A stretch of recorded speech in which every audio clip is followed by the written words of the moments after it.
¿Qué tal, Joaquín? Buenas noches.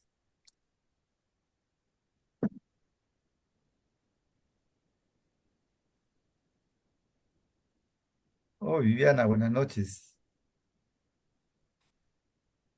Está silenciada. Ahí sí. Hola, sí, sí, saludo. ¿Qué ¿Qué tal? tal, Un gusto. Gaby? Hola. Bueno, vamos a ver la energía que tengo, que acá es medio tarde. Bueno, cuando ustedes digan nomás, ¿ah? Ya, faltan entrar, ¿cuántos faltan entrar, Cristina?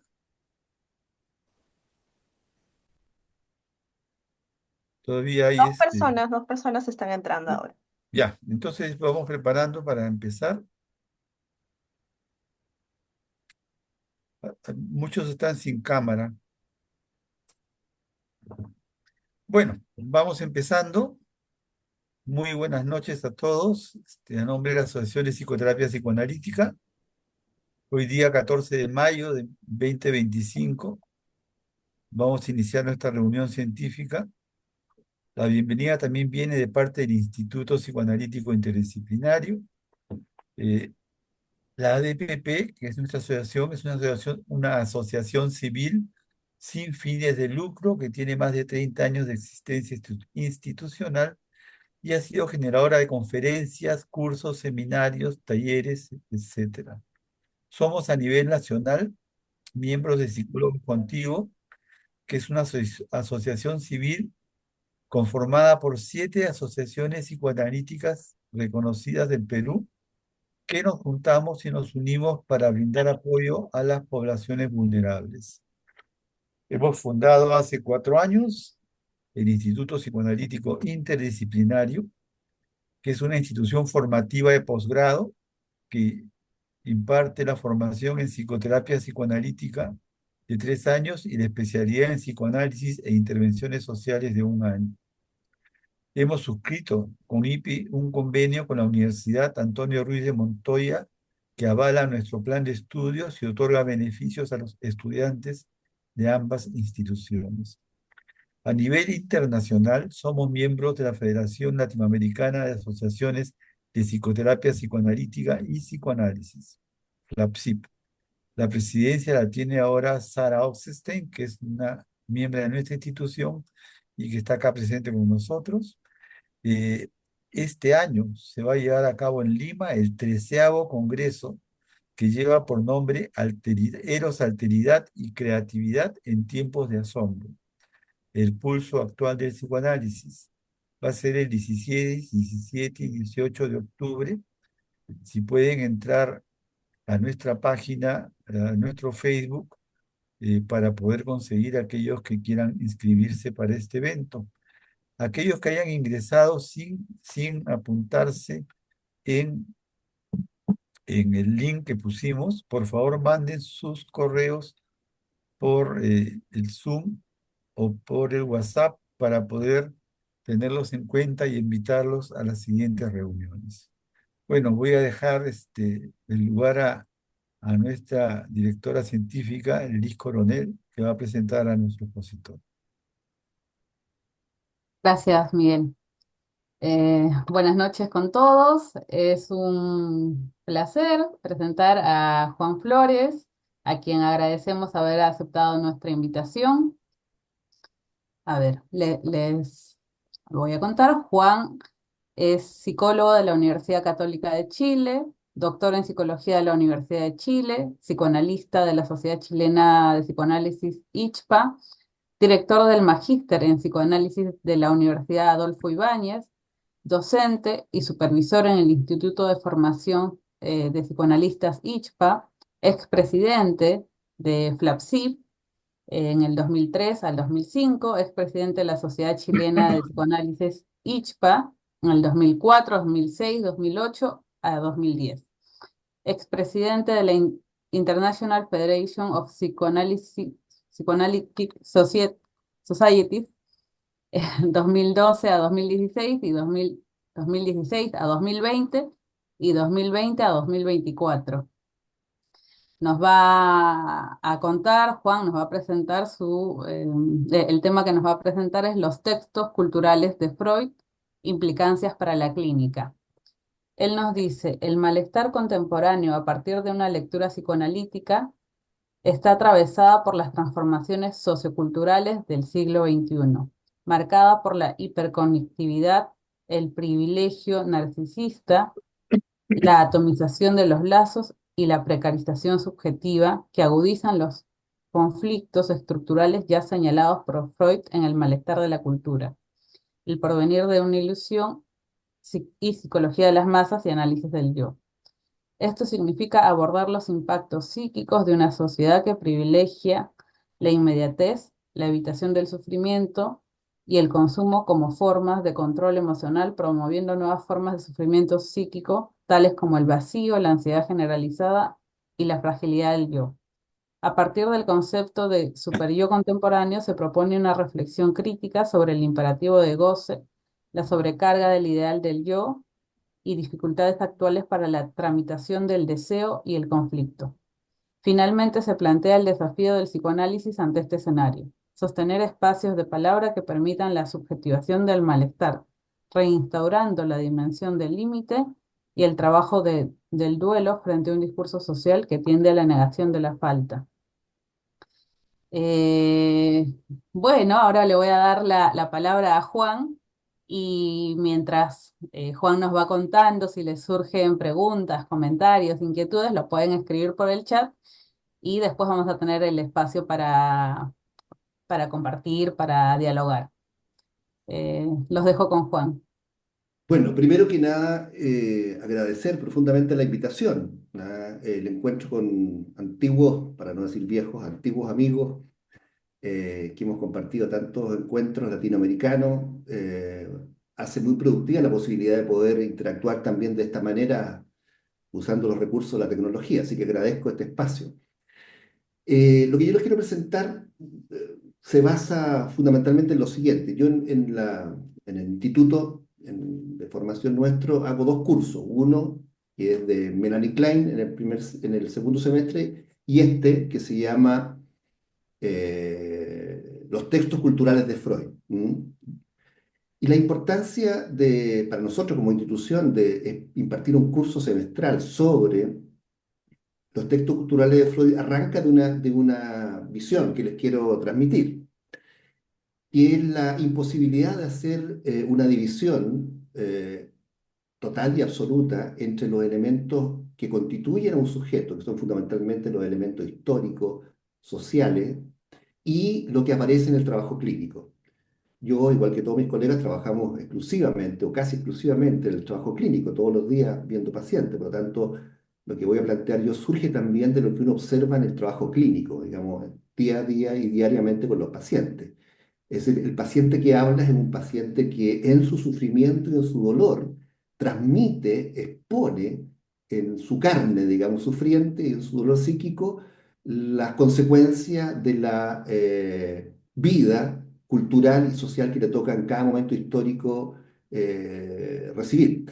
Por tanto, el texto de Freud, El malestar de la cultura, por ejemplo, es un texto que, a pesar de que se le asigna como textos culturales, es un texto profundamente clínico en sus implicancias y en sus expresiones, ¿no? Y eso es lo que quiero transmitir acá.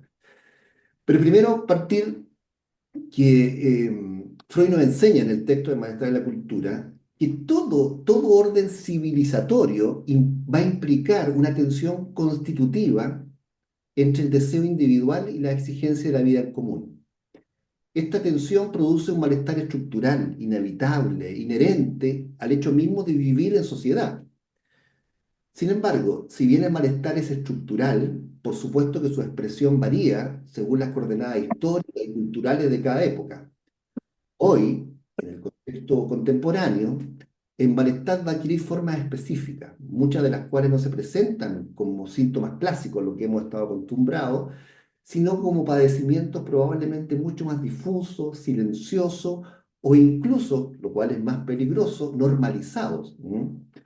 Por eso la pregunta es, bueno, ¿cómo se configura hoy el malestar? Entendiendo que el malestar es estructural al sujeto.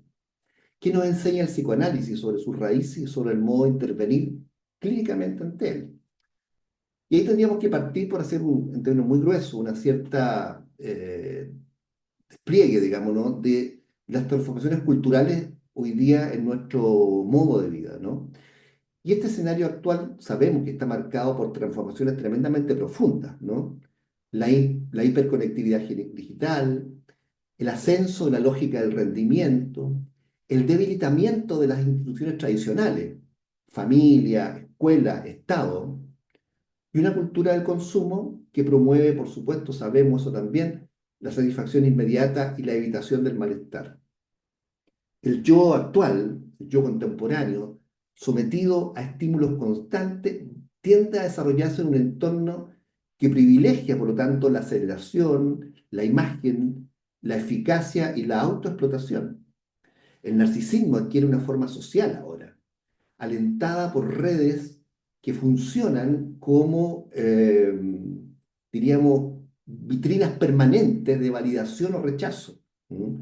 La temporalidad subjetiva, por lo tanto, se ve alterada, se pierde el tiempo de la espera, del duelo, del deseo. ¿Mm? El sujeto posmoderno, por llamarlo de alguna manera, en este contexto, queda expuesto a una creciente precariedad simbólica. Las referencias se vuelven inestables, las identificaciones frágiles, y los discursos que antes sostenían las diferencias, por ejemplo, entre generaciones o entre géneros, hoy día sabemos también son cada vez más difusos. Esto no necesariamente siempre implica una liberación, sino que también muchas veces una desorientación subjetiva, digamos, ¿no? Por eso vemos que hoy día tendríamos que pensar que estamos frente a nuevas formas del sufrimiento psíquico, ¿no? Desde la clínica se observa un corrimiento, una modificación de la forma de presentación del sufrimiento. Menos neurosis clásica, más patologías del vacío, más trastorno del estado de ánimo, más cuadros límites, más fenómenos psicosomáticos o conductas adictivas, ¿no? El sujeto ya no se queja de una culpa neurótica solamente o de una represión sintomática, sino que paradojalmente de un no sentir nada, de una falta de sentido, de una fatiga de ser uno mismo, ¿no? Se trata de un sufrimiento menos estructurado, menos verbalizado, más corporal o confuso. Este cambio, pienso, exige repensar también la función del síntoma, ya no solamente como metáfora que puede ser interpretada, sino que aparece como un resto mucho más opaco, muchas veces fuera del lenguaje, que más bien testimonia una falla en la inscripción del deseo o del conflicto. ¿Mm? Y aquí quiero aludir a un componente muy relevante, digamos, ¿no? Que para nosotros como psicoanalistas, que es el papel del superyo. En la teoría psicoanalítica clásica, el superyo freudiano se constituye como la instancia psíquica, sabemos que da cuenta de las exigencias, las provisiones parentales, del papel de la cultura, ¿no es cierto? Funcionando como una voz interior que juzga, censura, sanciona. Freud lo describía como una instancia dura y cruel, generadora de culpa, ¿no es cierto?, cuando el yo transgrede las normas morales internalizadas. Sin embargo, en el marco actual y las transformaciones culturales del siglo XXI, el superyo tendríamos que decir que ha mutado en su forma y contenido, alejándose de la lógica de la prohibición para adoptar hoy día otro mandato. El mandato hoy día ya no está en la lógica de la prohibición, sino que está en la lógica de otra exigencia, que sería decir, goza, tienes que gozar. ¿Mm? Este nuevo superyo no impone, a diferencia de antes, la renuncia, sino el goce compulsivo. En lugar de reprimir el deseo, lo exacerba, obligando y exigiendo al sujeto a disfrutar, a consumir, a mostrarse, a realizarse, en una lógica paradojal donde la felicidad se vuelve una obligación. ¿Mm? Y hay teorías, libros, cursos sobre la felicidad, digamos, ¿no? Justamente este mandato de gozar genera una paradoja. Mientras más se impone el goce, más angustia se produce, digamos, ¿no? Es decir, más imposibilidad de llegar ahí hay. El sujeto hoy día no se mide como antes por su obediencia a la ley, sino por su capacidad de satisfacción, lo cual instala una forma renovada de culpa, no por lo que se desea la culpa, sino por no gozar lo suficiente. ¿Mm? El superyo contemporáneo entonces se manifiesta en expresiones como el culto al rendimiento, la positividad forzada, la estetización del yo y la autoexplotación, como decíamos anteriormente. El sujeto queda atrapado entonces entre el mandato de gozar y la imposibilidad de estar a la altura de dicho imperativo. En este contexto, el psicoanálisis propone una vía subversiva, distinta. No la renuncia al deseo, pero sí una interrogación crítica sobre los modos en que el goce, es decir, esta exigencia de goce, es capturado por el discurso dominante. Esa es la interrogación permanente del trabajo analítico. El acto analítico entonces abre un espacio para escuchar lo que en el sujeto se resiste a ese imperativo, permitiéndole quizás construir un modo singular, específico, de habitar su deseo sin quedar sometido al superyo del goce obligatorio. Una de las claves para comprender el malestar actual es esta mutación del superyo. Si el superyo freudiano prohibía y mandaba a reprimir, el superyo contemporáneo ordena gozar. La consigna ya no es no lo harás, ¿no? Sino al revés. Debes hacerlo todo, disfrutar todo, ser feliz a toda costa. Este imperativo de goce genera una doble paradoja. Por un lado, como decíamos, exacerba el sentimiento de insuficiencia, esto es muy importante. Nunca se goza lo suficiente, nunca se alcanza el ideal, y produce, por lo tanto, una saturación del yo atrapado en una exigencia sin límite. El yo actual, sobrecargado por el ideal de éxito, de productividad, de cuerpo perfecto, de emociones positivas, queda extenuado. No es casual que muchas consultas giren, por lo tanto, en torno al burnout, a la ansiedad, a la autoexigencia paralizante. El superyo goza haciéndonos fracasar frente al propio ideal, digamos, ¿no? Una cultura entonces basada en el consumo perpetuo y la tecnología como solución omnipotente tiende a desconocer algo que para nosotros es fundamental, la falta como estructura de lo humano, digamos, ¿no? Se nos promete que todo puede ser alcanzado, corregido, mejorado, incluso que el sufrimiento debe ser eliminado, patologizado o medicalizado, sin dejar lugar a su elaboración subjetiva. Pero del psicoanálisis sabemos que el malestar no es simplemente un error que debe ser suprimido, es un índice de lo inconsciente, una vía de acceso a lo singular del sujeto. La cultura contemporánea, al desconocer la falta, también obstaculiza la posibilidad del deseo. El sujeto queda atrapado entre un goce exigido y una subjetividad desmentida. Lo que aparece como libertad es muchas veces una forma de sometimiento más sutil porque en los sujetos esto es interiorizado como deseo propio. En este contexto, como decíamos anteriormente, y esto lo vamos a repetir nuevamente, el superyo contemporáneo ya no castiga por desear, sino por no gozar lo suficiente. La culpa se desplaza entonces del deseo prohibido al fracaso en cumplir con el mandato de gozar. Esto produce subjetividades marcadas por la ansiedad, el agotamiento, la fragilidad narcisística, la patología del rendimiento, digamos, ¿no?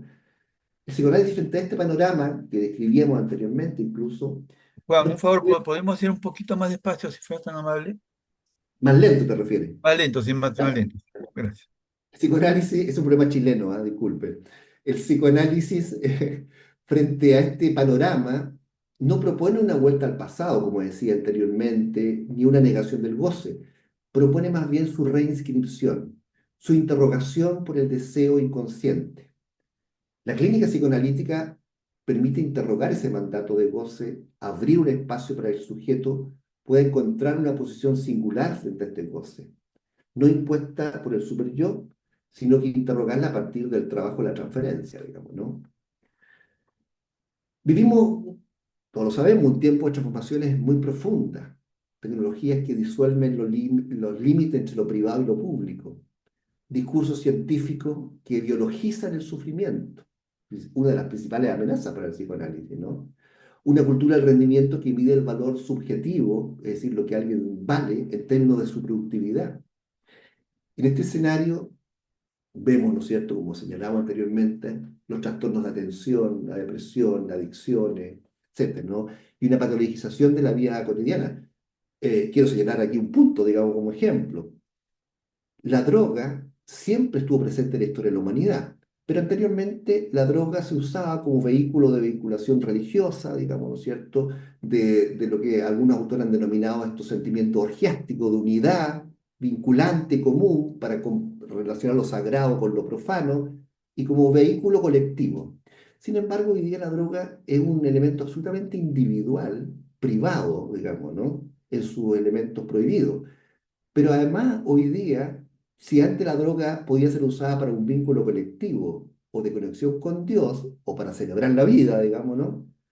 Hoy día la droga legal, que serían los psicofármacos, son usados para poder tolerar la vida, para poder soportar la vida. Es decir, la gente toma un Rivotril en la mañana o lo que fuera para poder vivir, para hacerle frente a la vida, no para celebrarla, digamos, ¿no? Ese es el ámbito de lo que podemos denominar esta creciente patologización de la vida cotidiana. El sujeto hoy día aparece entonces precarizado en sus condiciones materiales y simbólicas de existencia. El debilitamiento de los discursos estructurantes, el colapso de las referencias.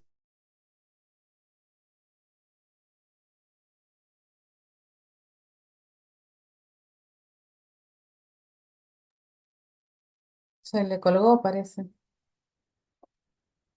Debe ser el tema. Sí, le quedó Externo, pagado. escuchan lo singular. Ahí está. Se quedó Perdón. colgado un minuto, Juan. El psicoanálisis, yo decía frente a esto que estaba señalando, lejos de adaptarse, debiera más bien, y cuando digo debiera, quiero decir que nosotros también estamos al interior de este marco, debiera posicionarse como una práctica resistencial, de escuchar lo singular, de introducir una pausa, de permitir la emergencia del deseo en medio de este ruido del mundo, digamos, ¿no?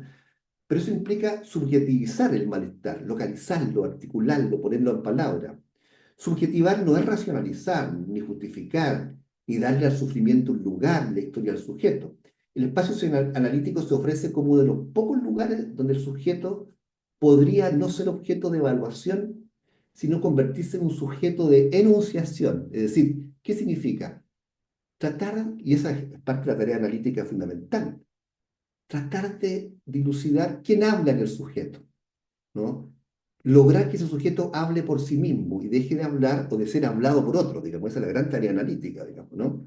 Que el sujeto pueda reconocer su propia voz. El reto, por lo tanto, no es hacer desaparecer el sufrimiento, sino hacerlo hablar.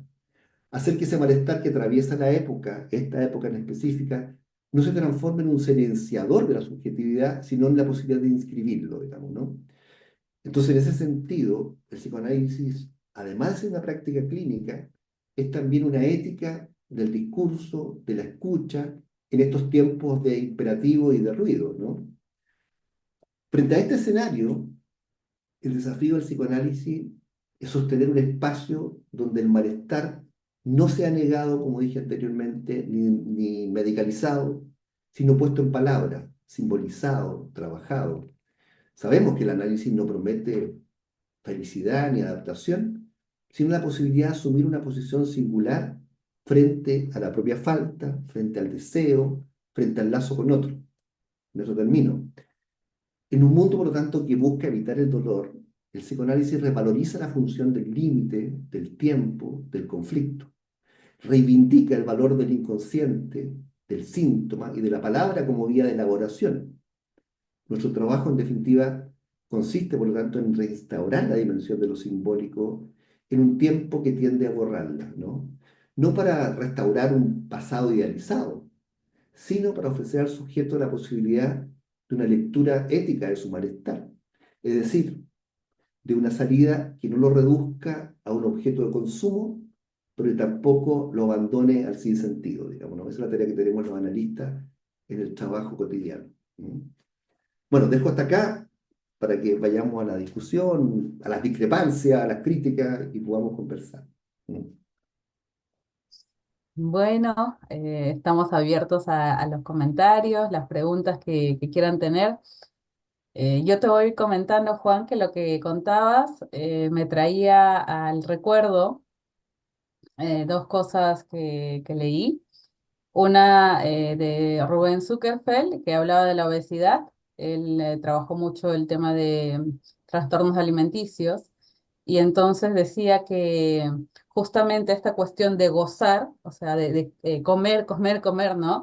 Era como un autoengaño, porque decía que era para darse placer, en teoría, para darse placer, ¿no? Esto de la cuestión de gozar, pero evidentemente se hacían un daño enorme, ¿no? Y relacionado con esto, lo de Garma, alegría masoquista del yo por el triunfo mediante engaños del super yo. No sé si lo tienes, pero entonces es esta cuestión, ¿no? O sea, yo me exijo, por ejemplo, a trabajar y a la eficiencia y tal, porque yo es por mí, ¿por qué no? Pero en realidad es una cuestión es super yoica y este mandato a gozar. Mm. Ahora, frente a lo que tú decías, Liz, efectivamente, esta es una temática que recorre permanentemente al sujeto, digamos, ¿no? Lo que justamente intentamos mostrar es cómo esa situación estructural del sujeto hoy día aparece en las condiciones actuales. ¿M? Y una situación que los analistas en general hemos trabajado poco. Es decir, los analistas hemos investigado mucho y tenemos mucho texto sobre cuáles son las condiciones, por decirlo así, intrapsíquicas, digamos, del malestar, de las situaciones propias de la relación transferencial. Pero no hemos abordado profundamente lo que constituye al sujeto que llega a nuestra consulta. El sujeto que llega a nuestra consulta sufre por las instancias materiales de desarrollo de su existencia. Y eso es lo que tenemos que aprender a leer, digamos, ¿no? Es decir, cómo el acto de vivir en cada momento se transforma en un dolor específico. Eso es lo que tendríamos que aprender a leer, digamos, ¿no? Para no hacer un análisis ahistórico. ¿Mm? Y sí, las demandas de la sociedad han cambiado. Pueden levantar la mano con la manito simplemente como abrir el micrófono y intervenir, dialogar. Y Corina quería decir algo. Hola, buenas noches, Juan. Buenas noches a todos. Soy de Argentina, yo. Mira, me encantó todo lo que expusiste, me pareció, si bien te decían que fueras un poco más lento porque ibas muy rápido hablando, me encantó todo lo que dijiste, estoy absolutamente de acuerdo y me trae una frase que por lo menos acá se escucha muchísimo, que es esta de que el dolor es inevitable y el sufrimiento es opcional, que se repite, pero incansablemente, y yo cada vez que la escucho, esto que vos decís del sufrimiento, ¿no es cierto? La gente viene a la consulta porque está sufriendo y pareciera que fuera hoy por hoy mala palabra hablar del sufrimiento, como que esto que vos decías, este mandato de gozar, este mandato de la alegría, este mandato de la felicidad y el que no logra ese mandato es como que está pésimo y como que nadie puede sufrir y entonces me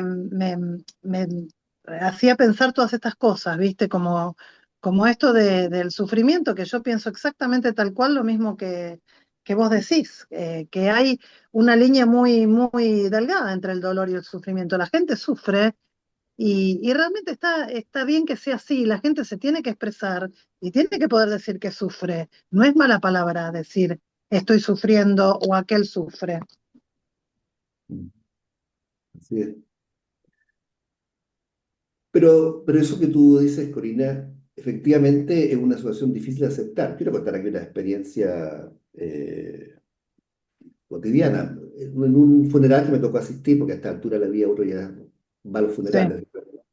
Eh, y en ese funeral estaba la persona, el doliente, digamos, una mujer, bueno, llorando por la persona que acababa de perder. Y una amiga, escucho yo, con buena voluntad, por supuesto, le dice, toma, aquí tienes un Rabotril.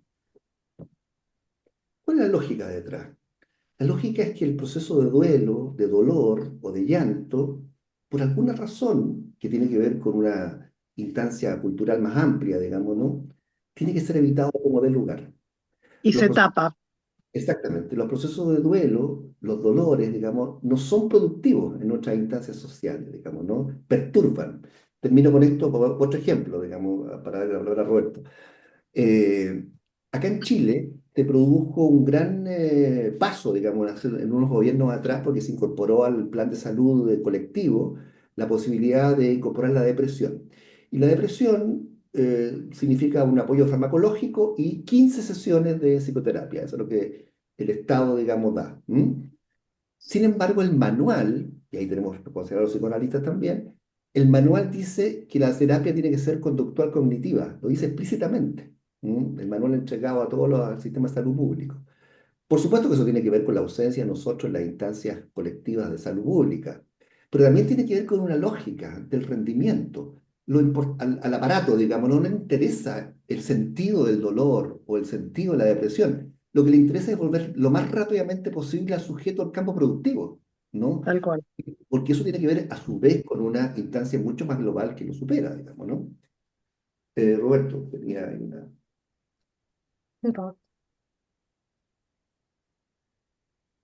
Sí,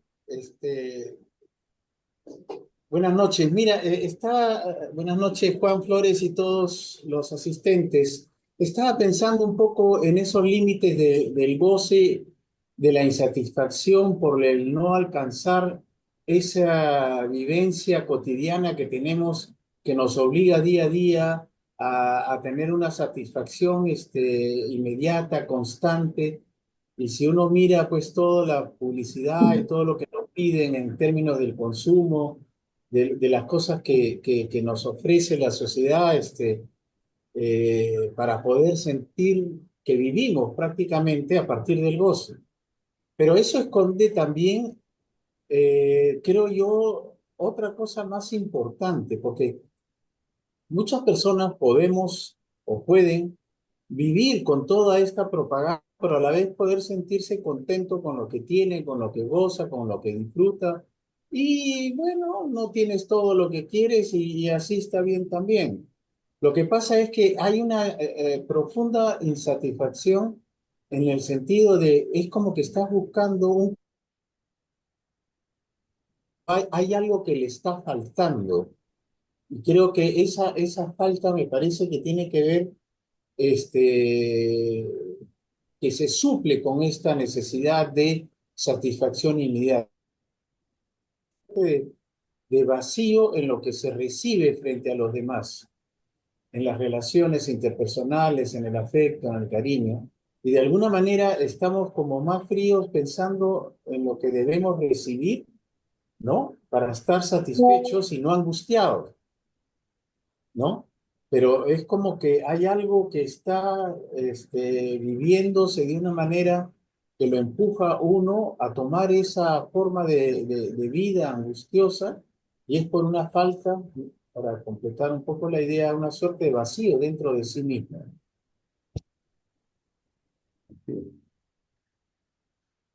A ver, lo que tú dices, Roberto, me da lugar a pregunta que usted hace daría para un curso completo, porque tenía que explicarlo largamente, pero algunas cosas.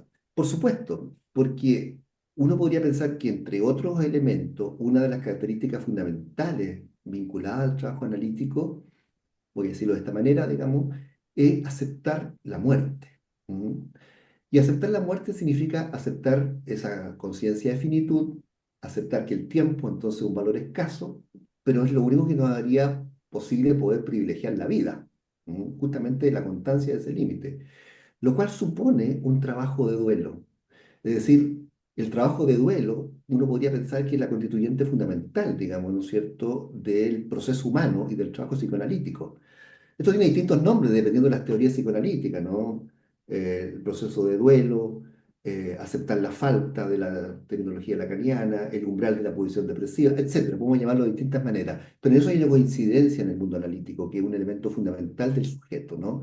Tolerar esa alianza, ese no cumplimiento, en un mundo que al revés nos empuja, como describíamos anteriormente, hacia el cumplimiento total y absoluto. Piensen ustedes que esto se expresa incluso en esta dinámica amorosa de la media naranja, digamos, donde uno se conjunta con otra media naranja y forma una naranja entera. Hasta esto da cuenta de esa especie de fuerza, ¿no es cierto?, ilusoria que tiene que ver con la totalidad. Y justamente el derrumbe necesario en el trabajo analítico de cualquier instancia de completitud. El punto es que este trabajo se hace hoy día mucho más intenso y mucho más fuerte por algo que quiero señalar en el subtítulo, que si hay algo que caracteriza a la sociedad actual, a diferencia de antes, es la ruptura de los lazos colectivos y por lo tanto la lucha permanente por reinstaurar eso. Menciono dos ejemplos. Uno, todos lo conocemos, las instituciones, incluidas las instituciones psicoanalíticas, están en crisis. Porque mucha gente, la pregunta explícita o implícita que se hace al estar en un lugar institucional sería decir, ¿pero qué gano, digamos, no, con entrar?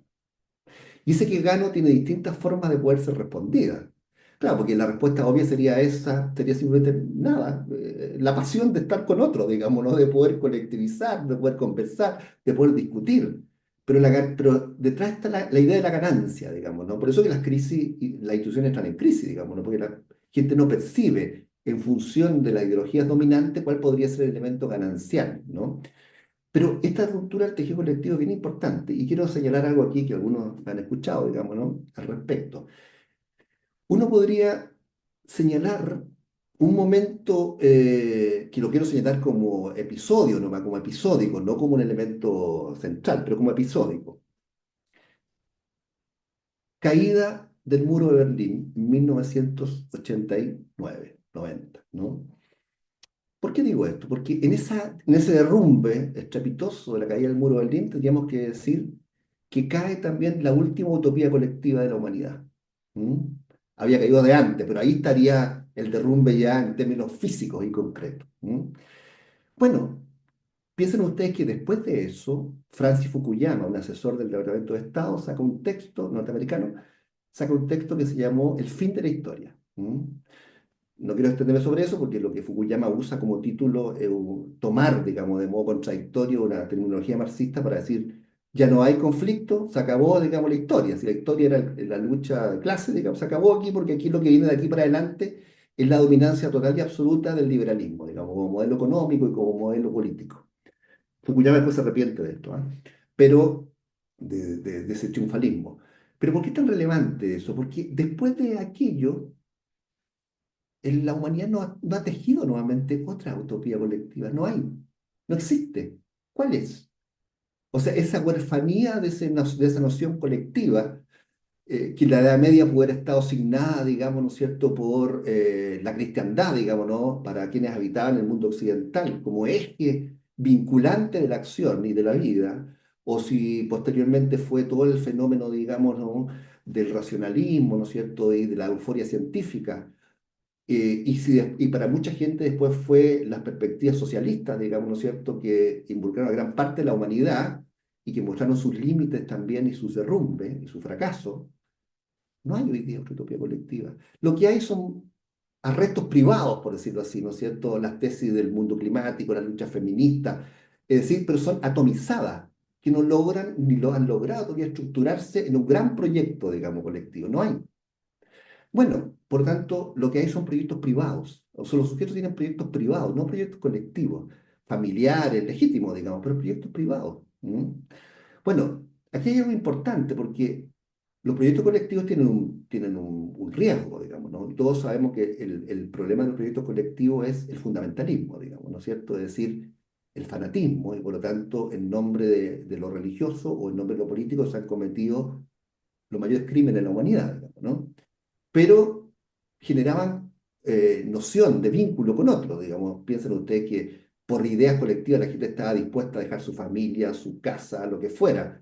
Hubo momentos de tremenda optimismo, ¿no? Silvio Rodríguez decía, la era está pariendo un corazón, de como decir, el advenir de lo que ya iba a ocurrir. No ocurrió, ¿no?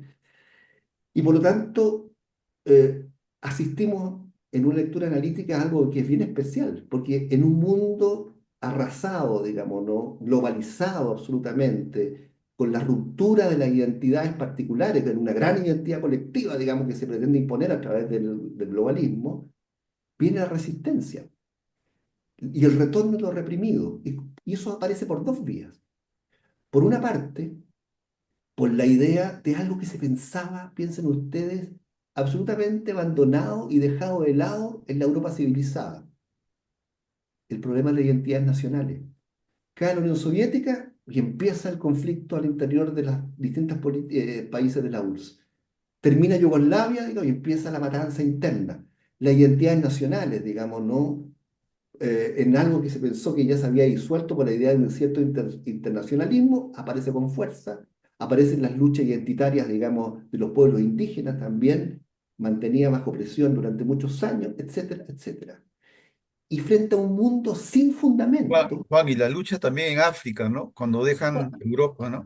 exacto, y frente a un mundo que queda sin fundamento en la medida que no hay tejido colectivo, ¿qué es lo que aparece como expresión de represión, de retorno a lo reprimido? Los fundamentalismos. Lo- O sea, para nosotros es impresionante ver cómo en las estructuras religiosas, por ejemplo, aparecen los movimientos fundamentalistas, las distintas ortodoxias, digamos, capturando y generando profundas adhesiones, digamos, ¿no? De tal manera que un sujeto, por agradar a Dios, digamos, puede hacer explotarse en, no sé, en un mall o en un lugar. Entonces, en ese sentido, asistimos a un mundo huérfano, digamos, entre comillas, estos tejidos, ¿no? Y por tanto, el sujeto está tremendamente solitario en esa perspectiva, no vinculado con otro y atomizado. Bueno, ese es el mundo que hoy día estamos asistiendo, de alguna manera, a partir de lo que tú planteabas, Roberto, ¿no? Juan, hay un comentario acá en el chat y también tenemos un comentario en el Facebook. Te los voy a leer. Juan Pablo Cotrina dice, felicitaciones a Juan Flores, se ha manifestado en la conferencia que hoy en día vivimos en una época hiper narcisista, en donde como manifestaba el filósofo Byung-Chul Han, el lo otro poco a poco va desapareciendo. Desearía saber en qué medida el psicoanálisis podría recuperar a ese otro indispensable para nuestra vida. Ahora te leo el de Facebook, y después respondes los dos.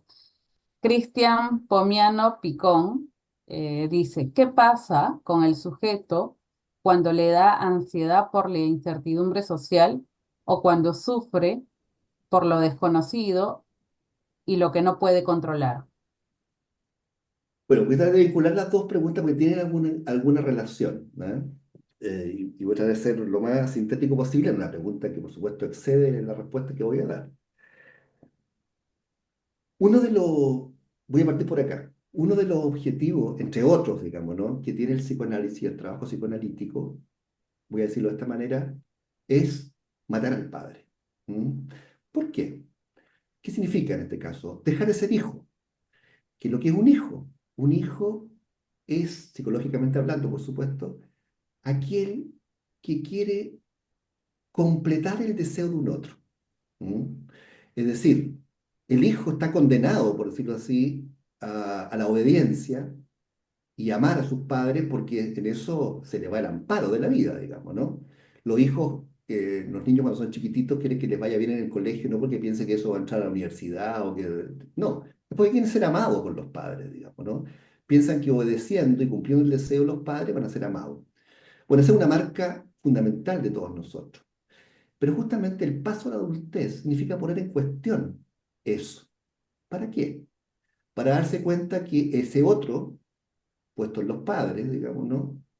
Eh, se pone en interrogación para poder dislocarse de esa situación, para tratar de poder escuchar la propia voz y no la voz de los otros.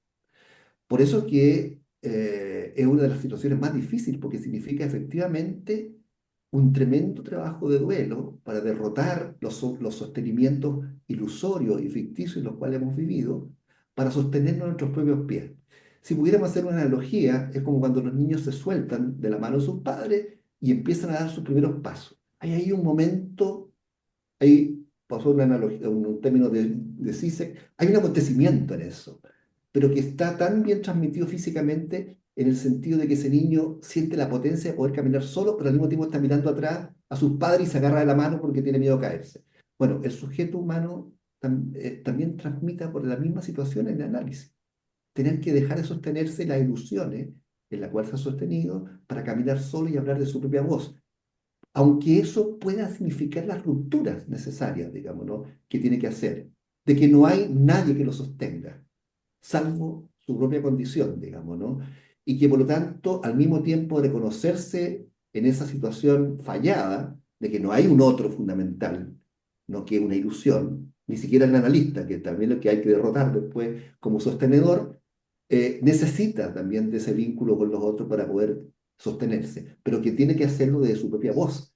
Y esa es una tarea titánica del análisis, digamos, ¿no? Titánica, porque tiene que ver justamente con la capacidad del sujeto de aceptar su finitud, como decía al principio, pero al mismo tiempo también atreverse a dar el paso sin sostenimiento. ¿Mm?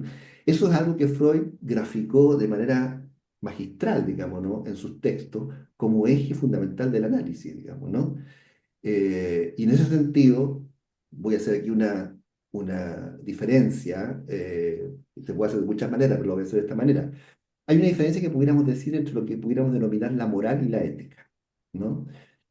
Por moral sería la adhesión a toda visión heterónoma al sujeto, una norma, una ley, un reglamento, una visión, un discurso al cual adherimos. Eso sería un elemento moral o la condición social, digamos, ¿no? Pero la condición ética del sujeto supone interpretar siempre eso, no obedecer. Y la ética supone siempre esa condición riesgosa de tener que dilucidar, de tener que interpretar, de tener que efectivamente acceder a un camino que es propio finalmente. ¿Para qué? Bueno, para que finalmente el sujeto logre convertirse en aquello que es el trabajo esencial del análisis, autorizarse a sí mismo y no buscar esa autorización afuera en otros, digamos, ¿no? Y eso es un camino frágil, digo, fragilizante, por supuesto, digamos, ¿no? Entre otras cosas, sabemos también nosotros que ese es el trabajo fundamental del análisis, digamos, ¿no? Si el modelo médico trabaja en el esquema de que el médico da de alta, se quebró una pierna uno y por lo tanto yeso 3 semanas, ejercicio, y va uno feliz donde el doctor y el doctor le dice, el médico, le dice, está de alta. Bueno, pero el análisis, a diferencia del modelo médico, no propugna el retorno a una función perdida. En el caso de la pierna, la lógica que hay detrás es retornar a una función que se perdió, la pierna, caminar. Bueno, en el análisis, ¿a qué retornamos? A ninguna función. El analista no propugna ninguna función perdida a la cual el sujeto debiera retornar, ¿no? Al revés, si en el modelo médico es el médico el que da de alta al paciente, en el análisis el paciente es el que da de baja al analista. ¿Mm? Y eso es lo que hay que hacer, digamos, ¿no?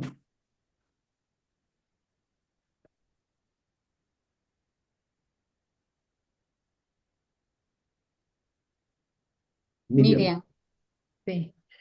Bueno, Juan, gracias, ¿no? Por estar acá con nosotros. Siempre es un gusto escucharte y ver tu fluidez y ayudarnos a seguir cuestionando tanto, ¿no?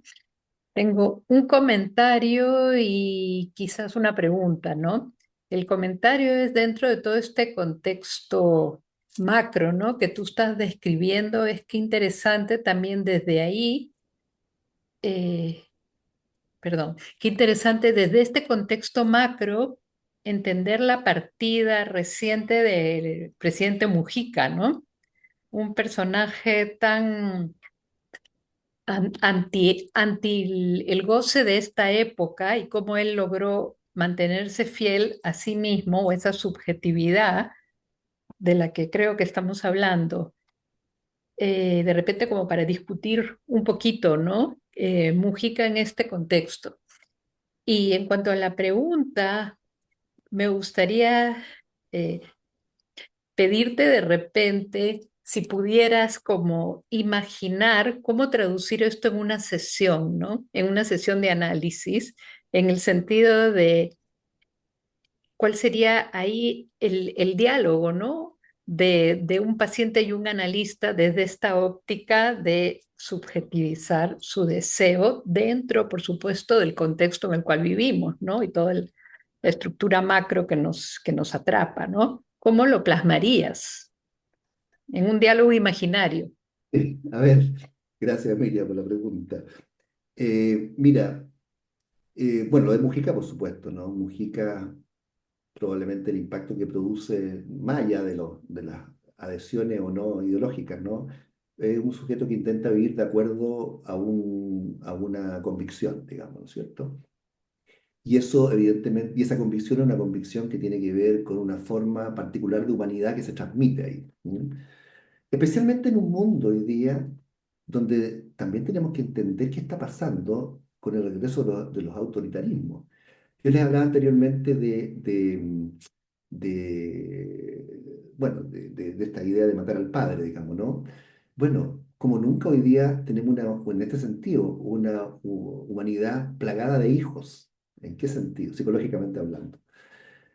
En el sentido de que frente a los procesos que se están viviendo, evidentemente que ponen en cuestión la existencia, aparece la noción del desamparo, en sus distintas manifestaciones, digamos, como emergencia del conflicto.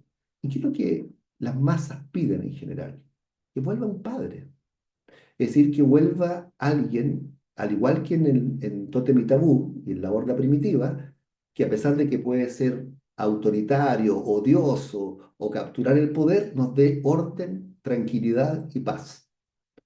Un gran padre, que es la lógica que siempre surge en los movimientos de mayores conflictos. Fue así en la Segunda Guerra Mundial, con el caso de Hitler, con Mussolini, con Franco, con Pinochet en Chile, digamos, ¿no? Y hoy día, con estos regímenes autoritarios que todos describías anteriormente tú, Miguel, con Trump en Hungría, en Polonia, en fin, en todos los lugares donde se intenta imponer una lógica desesperada de adhesión a un gran líder, digamos, ¿no? Que efectivamente nos conduzca de esa manera.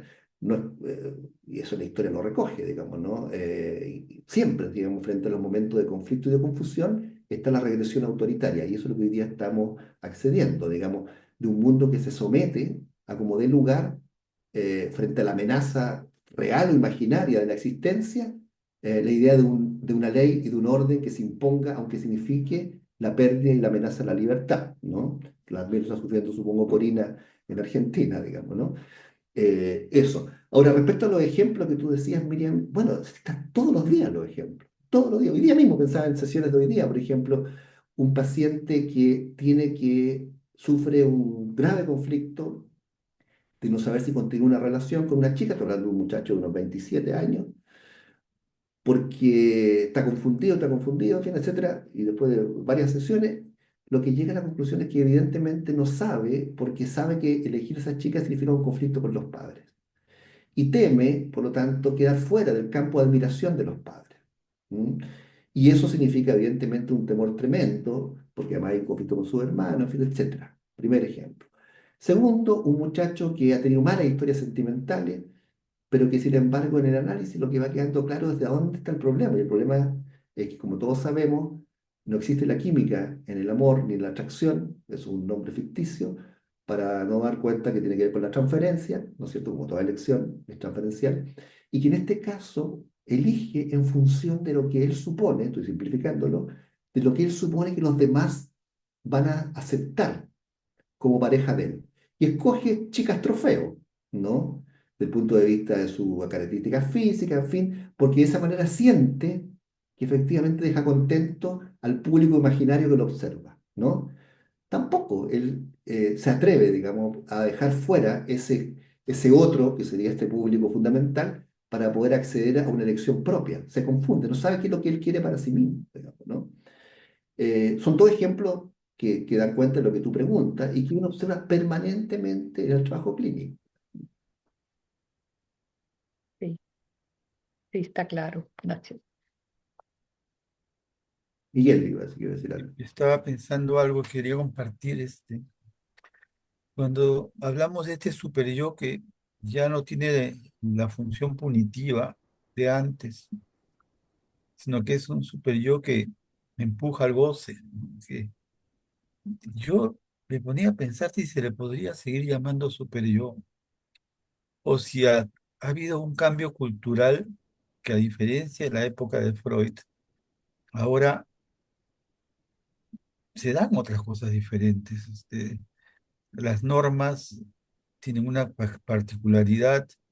El reino es el reino del dinero, ¿no es cierto? Porque nadie va a creer que Trump hace eso para sacar a Estados Unidos, ¿no? Ojalá que a mi ley le resulte, a pesar que estoy en desacuerdo por todas las cosas que están haciendo. Pero todo esto va entramado con la idea de matar al padre. Yo creo que salimos de una sociedad profundamente patriarcal. Hilda Katz, una colega argentina, habla del adulticidio, ¿cierto? Pero es una especie de adultisuicidio, o sea, los adultos se han suicidado en su función de adultos y esto va a desorganizado, ¿no? Como tú hablabas de la caída del muro, yo creo que desde el ocaso de la iglesia incluso no ha habido nada sagrado que organice u ordene para un lado o para el otro, ¿no? Así como izquierda-derecha, ¿no? Todavía hay gente que sigue peleándose entre izquierda y derecha y piensa que China es comunista, cuando es un excelente capitalismo de Estado, ¿no? Pero yo digo matar al padre o de repente rescatar a la madre, porque una de las patas de que cogió el psicoanálisis es que a Freud no le gustaba la transferencia maternal, entonces él se apoyaba mucho en la presencia del padre, no dio un lugar a la madre. No sé, estaba pensando en voz alta una cuestión así, ¿no? Sí, a ver, como insisto, cada pregunta de usted daría para un curso entero. Porque yo creo que lo que, como decía anteriormente, que el superyo freudiano en su categoría tradicional es lo que está en crisis, pero no la función del superyo. Entendida la función del superyo como ese soporte y policía interno, digamos, ¿no? Que necesita, al cual necesitamos prosternarnos y autorizar nuestras acciones. Si nosotros pensamos bien en nuestros pacientes, la gran mayoría, por no decir todo, lo más corrosivo es la culpa. La culpa actúa como el fenómeno fundamental del conflicto neurótico y de la corrosión que eso significa. El superyo, por lo tanto, es como uno de los principales enemigos, digamos, entre comillas, del acontecer del sujeto y de su liberación. ¿Mm? El superyo actúa, digamos, efectivamente siempre de manera más sádica o menos sádica como un elemento perturbador del sujeto. Por eso que en psicoanálisis hay una gran discusión, ¿no? Respecto a aquellos que plantean de que la tarea es suavizar y hacer menos sádico al superyo, hasta aquellos que plantean la desaparición del superyo, digamos, ¿no? La entidad. ¿Mm? Discusión que no excede, digamos, ¿no? Bueno, y lo otro que tú planteabas, digamos, en relación al acontecer actual, digamos, ¿no? De lo paterno, es verdad, digamos, que estamos atrapados por un lenguaje patriarcal. Pero sin embargo hay un punto que yo creo que rescataría y que creo que nosotros también nos exige un movimiento. Nosotros estamos acostumbrados todavía a vivir en un dualismo binario, digamos, respecto a esto, del padre y la madre. Quiero señalar dos cosas, ¿no es cierto? Lo primero, todos sí, hemos asistido respecto a este conflicto que se ha llamado el decaimiento de la función paterna. ¿M? Es decir, probablemente la generación nuestra, que es la de los boomers, probablemente elaboró con mucha culpa, digamos, todas las ansiedades y los sufrimientos que pudimos haber tenido con padres y las relaciones autoritarias del momento. Pero la generación A, y eso ha inhibido, por lo tanto, el ejercicio de la ley y el ejercicio de la tercería como ejercicio de instauración de la ley, digamos, en el psicoanálisis, ¿no? Y lo que tenemos justamente son sectores desorientados, digamos, ¿no? Sin límite y sin estructura, por ausencia de la posibilidad de un orden y una ley que estructure, porque además solo es posible rebelarse frente a una ley y a un orden. Es difícil rebelarse cuando no hay estructura, digamos, ¿no? Mm. Y aquí tenemos la paradoja, Argentina, un ejemplo, de que hoy día la rebeldía de los jóvenes es apoyar a Milei, digamos, ¿no? O sea, esa es la rebeldía juvenil, a diferencia de los años 60 o 70. O sea, ahí hay un punto importante, ¿no? Quiero citar aquí a un autor, que yo no soy lacaniano, pero que me parece fenomenal esta cita de Lacan, cuando dice que el padre, fíjense esta la imagen, el padre es el tronco en las fauces de cocodrilo de la madre. O sea, si no está el padre, lo consustancial es esa tensión y esa fuerza, digamos, ¿no? Pulsional inherente a esa relación, digamos, ¿no? Que hay que cortar y separar para que efectivamente el sujeto advenga sujeto. Y esa es una función de tercería. ¿Dónde está el punto que yo quiero cuestionar acá? Que lo materno y lo paterno lamentablemente son funciones que ya hay que dislocar de su continente. Por eso que hoy día más bien habría que hablar, a mi juicio, de funciones sostenedoras. Porque cuando hablamos que, por ejemplo, hay gente que plantea que la labor del analista es una función materna, es complicado. Yo entiendo lo que quiere decir, pero es complicado porque se vincula a una función de una mujer. Y no tiene que ver con eso. Pero materno y funciones maternas con lo femenino pueden estar muy unidos y no tiene nada que ver, digamos, porque las Ujú. funciones maternas pueden ser ejecutadas por un hombre, lo sabemos, ¿no? Y hay funciones fálicas que las mujeres ejercen. Entonces, hay un peligro porque también en nosotros se nos puede deslizar esa noción, digamos, dual entre lo materno y lo femenino y la mujer, o la función de tercería, digamos, como aspecto fálico y lo masculino. Tenemos que aprender a romper esas categorías, digamos, ¿no? Para no ponerla en un estado dual que signifique no incorporar el problema que hoy día tenemos, digamos, ¿no? Que son categorías que evidentemente no tienen el riesgo de hacer naturalizar y normalizar una función que está en otros ámbitos, digamos, ¿no? Por eso que más, pero estamos atrapados porque, por el lenguaje, porque cuando hablamos de funciones parentales, ya estamos hablando en el lenguaje de funciones que remiten a un padre. De hecho, cuando, no sé en Perú, pero acá en Chile, cuando se cita reunión para los niños, se dice reunión de padres y apoderados. Se dice reunión de padres y madres, digamos, ¿no?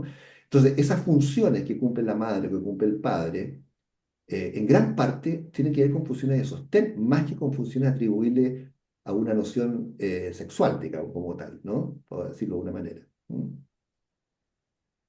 Pero yo pienso que la función maternal, en eso estoy de acuerdo contigo, la función maternal va más en la línea de la promoción del bien común. De acuerdo, sí, yo estoy de acuerdo. Si lo que único digo que esa función habría que crear otra palabra para no llamarla maternal, porque eso alude siempre a un género, digamos, ¿no? Ujú. En nuestro repertorio de asociaciones, digamos, ¿no? Y eso tiene un peligro, a eso me refiero nomás, ¿no? Eso es fruto de otra discusión. El peligro sería de que básicamente la función materna sea principalmente llevada por la mujer como madre. O que se atribuyan ciertas categorías, digamos, ¿no es cierto?, normalizadoras, que inhiban, por ejemplo, la función de un macho, digamos, para decirlo fenotípicamente hablando, a ejercer esa función, o que una mujer se pueda sentir complicada, digamos, porque ejerce funciones fálicas, digamos, suponiendo que no tienen que ver con su categoría. Todo eso ha entrado en crisis hoy día, ¿me entienden? Eh, pero sin embargo, las categorías del lenguaje siguen atrapadas en este dualismo binario, digamos, entre comillas, ¿m? Que también atraviesan el psicoanálisis, digamos, por supuesto. ¿M? No sé, pienso a veces también en la importancia de retomar el vínculo materno como parte del desarrollo normal, entre comillas, en términos de salud mental, que se establece en una mujer que está embarazada, meses, llevando una carga que significa una nueva vida, que nazca, vincularse con él o con ella y tener esa sensación de protegerlo, de cuidarlo, de amarlo, de quererlo que se da, ¿no? Que, con todas las consideraciones que también acompañan en eso de lo que significa estar 8 veces en 24 horas, los primeros meses, por ejemplo, dando de lactar, vinculándose con un ser que es totalmente indefenso y que necesita de una madre que esté en ese momento ejerciendo lo que un padre no puede hacer, porque sus pechos no crecen igual que los de la madre ni se satisfacen igual con el hijo. O sea, y además de eso, la capacidad de poder acompañar durante esos primeros meses a ese ser que está en formación y darle, digamos, la contención que necesita para poder comprender lo que pasa, lo que siente y poder calmarlo, tranquilizarlo, limpiarlo, bañarlo, quererlo, amarlo, darle de alimento. Yo no creo que, o sea, cuando una madre está en depresión postparto o abandona a su hijo, y tengo casos así también, en que una madre, una joven de 17 años entra a un hospital, da a luz y en medio del descuido de los médicos agarra a su bebé, se va al baño, lo tiene en el tacho y se quiere escapar por la ventana, se escapa, la atrapan y la regresan para que dé en adopción. Sabemos que ese infante va a tener que necesitar alguien que reemplace a esa persona que como madre está abandonando, pero no podemos negar la gran importancia que significa el que esta persona, mujer, madre, se interiorice tanto en ese vínculo y que lo comparta de una manera que le dé una satisfacción de tranquilidad, de seguridad, ¿no? Que también es importante para desarrollar un apego seguro y que le pueda permitir establecer relaciones también de esa forma. A ver, por supuesto, insisto que la discusión no excede, pero quisiera señalar al respecto lo siguiente, por supuesto, ¿no? Es decir, pero sí tenemos que hacer algunos señalamientos. Primero, evidentemente que lo que tú señalas, digamos, y por supuesto que la corporalidad y su inscripción psíquica es fundamental en esa relación que se está estableciendo, pero es una inscripción psíquica, por eso que no podríamos hablar nosotros de instinto maternal, no existe algo así, en términos de instinto, como biología, ¿no? Sí la inscripción psíquica de esa madre, que está presente desde antes del bebé, y el impacto de su corporalidad en la relación tan estrecha, por eso que me aludía yo a la relación con Lacan, digamos, ¿no?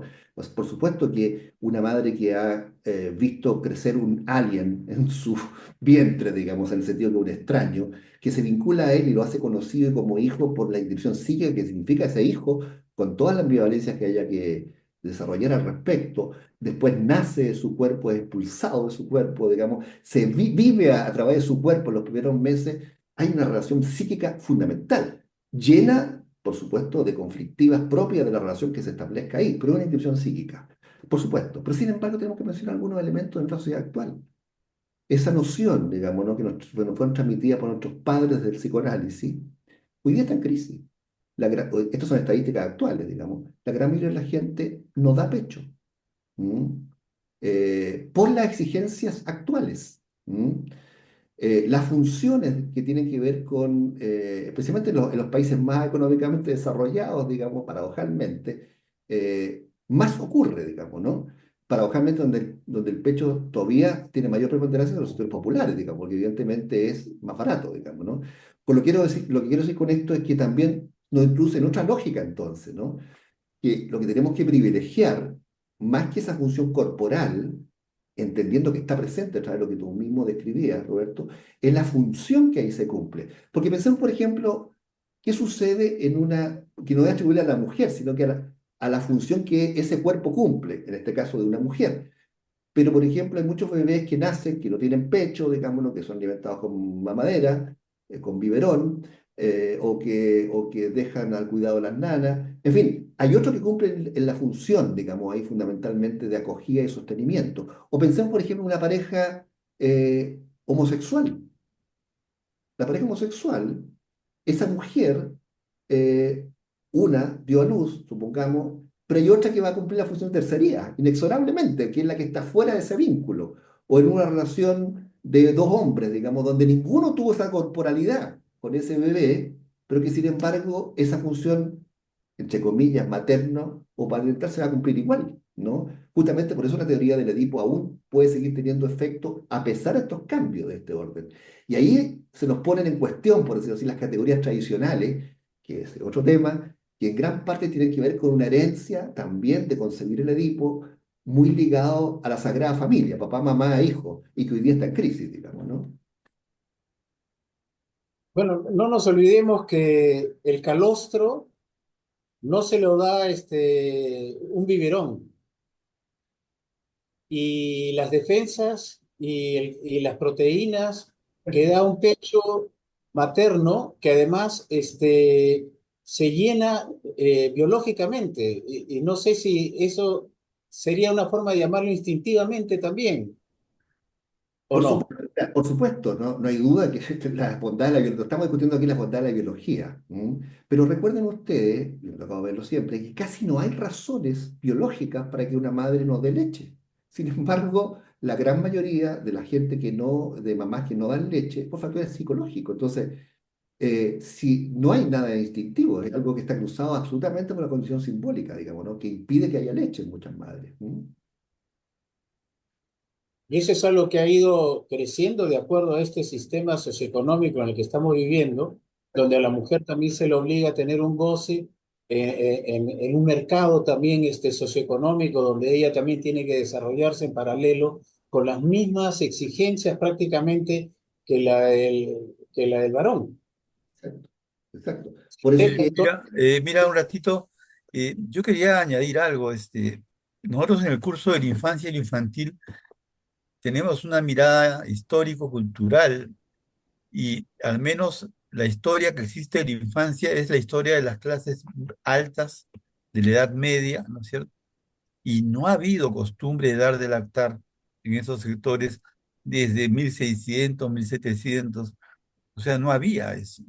A las nodrizas. Eran las nodrizas las que daban o la gente humilde que cobraba algo por brindar ese servicio, ¿no es cierto? Ahora, es una historia parcial, porque evidentemente los que no eran nobles, nosotros vemos los cuadros, pero para que te pinten un cuadro tenía que tener un nivel social. Entonces, no hay de otros sectores para evaluar, pero hay algo que yo sí podría decir, que no es cierto que sea al menos únicamente una característica de la sociedad actual el hecho de no dar de lactar, al menos en los sectores altos, ¿no? Eso quería añadir, ¿no? Y quizá una de las cosas más perjudiciales para las mujeres, para las madres, es la obligación. Hay muchas quejas, mucha gente bueno, que reporta la obligación, la demanda de los hospitales obstetras. Yo sé que es lo mejor dar leche, dar el pecho y el calostro y todo eso, pero que se lo impongan y que únicamente sea eso, quizás sea lo que hace que las madres desconecten, porque si les ofrecieran, si las contuvieran y tal, entonces de pronto sí les daría ganas, porque el pecho hay que darlo con ganas, con deseo, con amor, no como una imposición, como una obligación, como que si no le das le vas a hacer un daño terrible a tu hijo y nunca más se va a recuperar en su vida. Entonces hay madres muy sufrientes que le dan el pecho, teniendo a veces incluso lastimaduras y todo, y creo que perjudica más el vínculo que quizá no darle pecho, o quizás sí, porque en la cosa esta que vas conociendo a tu hijo te surge un deseo natural. Bueno, yo creo que estamos como en hora, un poquito pasaditos incluso. Te agradecemos mucho, Juan, la presentación, lo que nos has permitido pensar. Les agradecemos a todos habernos acompañado. Los invitamos a las siguientes reuniones. La semana que viene tenemos con Mariana Silva Mariana Silva es escritora, dramaturga, eh, guionista. Ella va a estar con el tema Construyendo Historias, un recorrido íntimo por la construcción de historias. Y después tenemos la semana del 28, tenemos a Rubén Zuckerfeld con el complejo de la mujer madre humillada. Bueno, gracias a todos. Miguel, no sé si quieres decir algo. No, no, muchas gracias a todos. Juan, estaremos en octubre. Te aseguro que vamos a comer muy rico. De eso no cabe la menor duda y vamos a tener un excelente congreso. ¿Ok? Bueno, Nos estamos viendo. Un abrazo para todos los amigos de Chile. muchas gracias. Muchas gracias por la invitación y justamente espero se haya recogido el sentido de entrar y poder discutir algunos elementos y algunos ámbitos que atraviesan el trabajo clínico de todos nosotros de manera permanente y que también nos obligan a repensar nuestras propias visiones para no naturalizarlas ni convertirlas en compartimentos estancos. Así que muchas gracias. ¿Mm? Gracias. Gracias por Nos todo. vemos. Chao, chao. Chao, chao. Chao. Hasta luego.